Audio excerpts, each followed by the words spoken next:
केंद्रीय रक्षा मंत्री राजनाथ सिंह ने नोएडा में महाजन इमेजिंग एंड लैब्स के इंटीग्रेटेड डायग्नोस्टिक सेंटर का उद्घाटन किया। इस दौरान उन्होंने कहा कि जैसे जैसे दुनिया और लोगों का रहन सहन बदल रहा है तो यह बदलाव कई बार बीमारियों को भी जन्म देता है। किसी भी बीमारी का इलाज शुरू करने से पहले बीमारी की सही पहचान आवश्यक है। बिना सही डायग्नोसिस के सही इलाज संभव नहीं है। ऐसे में डायग्नोस्टिक सेंटर हेल्थ केयर में पहले लाइन ऑफ डिफेंस के रूप में सामने आते हैं। मैं मानता हूं कि यह कार्यक्रम मुझे एक अवसर देता है जहां प्रदेश और देश की हेल्थ केयर इंफ्रास्ट्रक्चर और डायग्नोस्टिक इनोवेशन और पेशेंट सेंट्रिक मेडिसिन के भविष्य पर कुछ बातें कर सकते हैं। वैसे कुछ बातें डॉक्टर महाजन ने भी रखी हैं और साथियों, इस अवसर को केवल एक नई बिल्डिंग या एक नई लैब के ओपनिंग के रूप में नहीं देखा जाना चाहिए।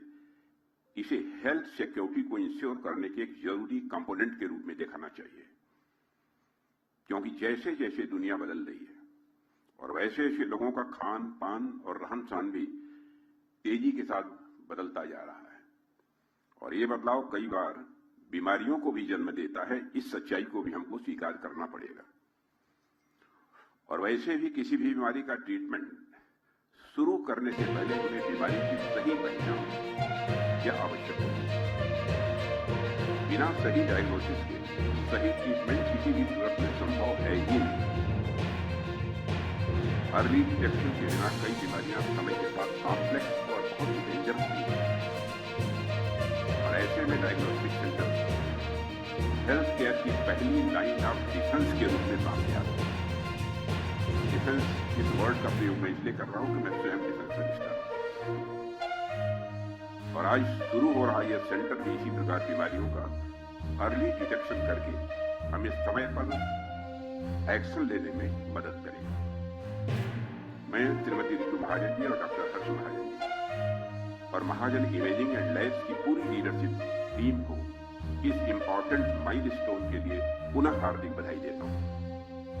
आपका परिवार और यह इंस्टीट्यूशन इंडियन हेल्थ केयर के उस ट्रेल ब्लेजर्स में से जिन्होंने हमेशा समय से आगे सोचने का काम किया है। आपने न केवल एक सक्सेसफुल बिजनेस खड़ा किया है, बल्कि भारत के डायग्नोस्टिक लैंडस्केप को बदलने में भी आपने बहुत ही महत्वपूर्ण भूमिका का निर्वाह किया है।